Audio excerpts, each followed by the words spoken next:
नमस्ते दोस्तों, मैं हूँ सीमा वालिया। आप सभी का स्वागत है मेरे चैनल सीमा वालिया में। तो कैसे हो दोस्तों? आई होप आप सब ठीक होंगे, अच्छे होंगे। तो चलिए दोस्तों, आज इस वीडियो में हम जानेंगे हरतालिका तीज कब है। साल 2025 में हरतालिका तीज का व्रत हमें किस दिन रखना है और कौन कौन से नियम हैं जिनका हमें पालन करना है, और हरतालिका तीज कब से शुरू हो रही है, कब समाप्त हो रही है, और कौन कौन सी बहनें इस व्रत को रख सकती है। ये सारी बातें मैं आप सभी के साथ इस वीडियो में शेयर करूँगी। दोस्तों, आप लोग मेरे साथ मेरी वीडियो में बने रहिएगा, ठीक है जी। तो दोस्तों, वीडियो को शुरू करते हैं। तो दोस्तों, मैं आप सभी को बता दूं, साल 2025 में हरतालिका का तीज हम सभी बहनें रखेंगी 26 अगस्त को। भादो महीने के शुक्ल पक्ष की तृतीया तिथि को ये व्रत रखा जाता है, जिसे तीज के नाम से जाना जाता है, हरतालिका तीज के नाम से, जो कि 26 अगस्त को पड़ेगा और दिन है मंगलवार। तो मंगलवार को ये व्रत पड़ेगा। तो ये व्रत सभी सुहागिन महिलाएं अपने पति की लंबी उम्र के लिए रखती है, सुखद दाम्पत्य जीवन के लिए रखती है, अपने जीवन में खुशहाली लाने के लिए, अच्छे अपने सुहाग में वृद्धि करने के लिए और अखंड सौभाग्य के लिए ये व्रत रखा जाता है। इस व्रत में माता पार्वती और भगवान भोलेनाथ की पूजा की जाती है। माता पार्वती को हम 16 श्रृंगार का सामान चढ़ाते हैं, सिंदूर अर्पित करते हैं और उनसे हम अखंड सौभाग्य की कामना करते हैं। वे हमें सुहाग देती है, सुहाग की देवी होती है माता पार्वती। और इस व्रत में माता पार्वती, भोले बाबा, गणपति, शिव परिवार की पूजा की जाती है। और ये व्रत जो है, हमें एक दिन पहले से ही व्रत की तैयारियां शुरू की जाती है। दोस्तों, इस व्रत में शुद्धता का ध्यान अधिक रखा जाता है, यानी कि हमें शुद्ध होकर एक दिन पहले से ही अपने बाल वगैरह धो के, कपड़े स्नान कर, अच्छे से वस्त्र धारण करके, बिना लहसुन प्याज का खाना खाते हैं, सात्विक भोजन लेते हैं, जैसे कि बैंगन, मसूर की दाल, गाजर, मूली, लहसुन प्याज, इन सभी इत्यादि चीज़ों का हम त्याग कर देते हैं। और हमें ब्रह्मचारी का जीवन जीना होता है। तो कोई भी व्रत हो, उसमें हमें शुद्धता का ध्यान रखना चाहिए। वैसे भी जो व्रत सुहाग के होते हैं वे अधिक महत्वपूर्ण होते हैं, और यह हरतालिका तीज का जो व्रत है सुहागिन महिलाओं के लिए बहुत महत्वपूर्ण होता है, क्योंकि ये उनके सभी महिलाएं अपने पति की लंबी आयु के लिए व्रत रखती है। और इस व्रत को रखने से दोस्तों, हमारे सुहाग में तो वृद्धि होती ही है, हमारे मन को भी शांति मिलती है। और ये जो व्रत है निर्जला रखा जाता है, इसमें किसी भी चीज़ का सेवन नहीं किया जाता है। 24 घंटे का व्रत होता है दोस्तों। सूर्य उदय से रखा जाता है और अगले दिन सूर्य उदय तक ही ये व्रत रखा जाता है। इस व्रत में सरगी खाने का भी नियम होता है। अगर आप लोग देखो, किसी राज्य में सरगी खाई जाती है और किसी राज्य में नहीं खाई जाती सरगी, ठीक है जी। तो सरगी खाने का जो नियम होता है दोस्तों, वो शुभ समय होता है। वो 3 बजे से 4 बजे तक के बीच का शुभ समय होता है, जिसमें आप ले सकते हो, ग्लूकोन डी ले सकते हो, शरबत पी सकते हो, फलाहार कर सकते हो, फल खा सकते हो, जिससे हमें प्यास ना लगे, क्योंकि ये व्रत निर्जला रखा जाता है। और जितना भी हम इस व्रत में कम बोलते हैं, तो उतना ही हमें प्यास नहीं लगती और हमारे शरीर पे भी जोर नहीं पड़ता। तो दोस्तों, ये व्रत जो है, सुबह से स्नान और ध्यान करके हम अच्छे से सुबह में हम पूजा करते हैं और व्रत का संकल्प लेते हैं।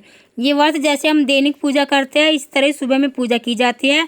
और अक्षत फूल हाथ में लेकर हम व्रत का संकल्प करते हैं। और शाम को प्रदोष काल में इसकी विशेष पूजा की जाती है। 16 श्रृंगार करके हम अच्छे से अपनी शादी का जोड़ा पहनते हैं। जो भी आपके इस शादी का जोड़ा भी आप पहन सकते हो, और नई साड़ी भी ले सकते हो। और जिसके पास नई साड़ी नहीं है दोस्तों, ऐसा कोई नियम नहीं है कि इस व्रत में नई साड़ी पहनी जाती है, पहनी धुली हुई साड़ी भी आप पहन सकते हो। केवल छठ पूजा में और करवा चौथ पे हम कोरी साड़ी पहनते हैं, ठीक है जी। तो इस अपना 16 श्रृंगार करके हमें ये व्रत रखना चाहिए। और प्रदोष काल में इस व्रत की विशेष पूजा की जाती है। विशेष पूजा के लिए आप चौकी भी लगा सकते हो, और वहीं पर कलश की स्थापना करके भी पूजा कर सकते हो। और नहीं, अगर आपके घर के मंदिर में जगह ज़्यादा है, तो आप वहाँ पे भी कलश रखकर पूजा कर सकते हो, घर के मंदिर में भी, ठीक है जी। और इस व्रत में रात्रि जागरण का भी विशेष महत्व है। महिलाएं गीत गाती है और रात्रि में जागरण करती है। और 4 पहर की इसमें पूजा की जाती है, जैसे कि पहला पहर हो गया सुबह से 6 बजे से 9 बजे तक का, और 9 बजे से 12 बजे तक का, और 12 बजे से रात्रि में 3 बजे तक का, और रात्रि 3 बजे से सुबह 6 बजे तक का। इस तरह हम रात्रि में जागरण भी करते हैं। लेकिन कई क्षेत्रों में ऐसा नहीं होता है दोस्तों, क्योंकि सब महिलाएं एक जगह इकट्ठी नहीं हो सकती। केवल अगर हम अकेले ही रह जाते हैं तो रात्रि जागरण करना मुश्किल हो जाता है। इसलिए थोड़ा नींद अगर ले लेंगे तो हमारे शरीर को भी आराम मिल जाएगा, क्योंकि ये निर्जला व्रत होता है और शरीर इतना होश में नहीं रहता। जितना कम बोलेगा उतना ही हमें व्रत रखने में आसानी होगी। और ये जो व्रत है दोस्तों, पहली बार उठा सकते हैं। ये मायके, अगर आप अपने मायके में हैं तो वहाँ से भी उठा सकते हो, और ससुराल में हो तो वहाँ से भी उठा सकते हो। पहली बार भी ये व्रत उठा सकते हो, क्योंकि आगे अगला समय क्या पता कौन सा है, कैसा है, तो आप लोग अपने हाथ से जाने मत दीजिएगा, ये व्रत उठा सकते हो।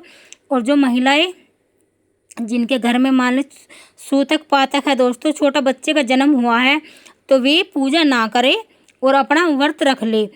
और जो बहनें प्रेग्नेंट है तो वे भी व्रत रख सकती है।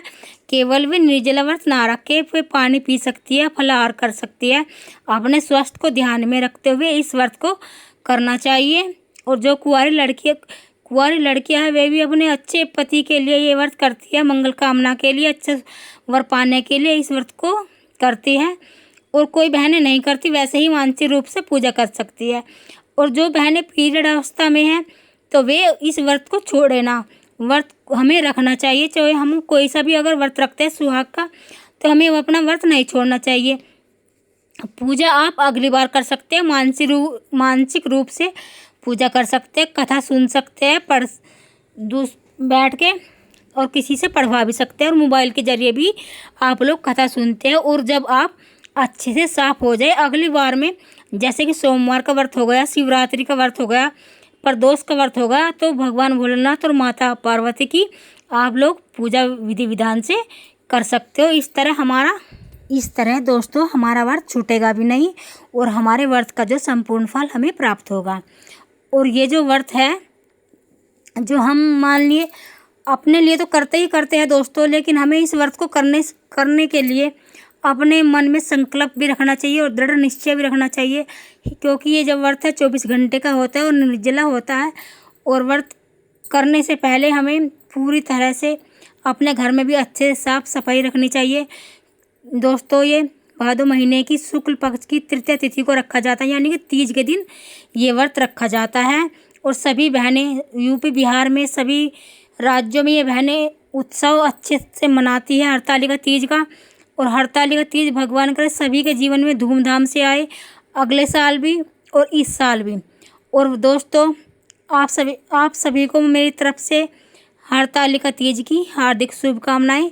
आप सभी को तीज व्रत की बहुत बहुत शुभकामनाएं। ठीक है जी।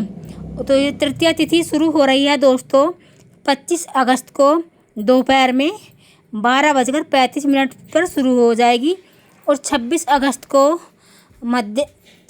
अगस्त को समाप्त हो जाएगी।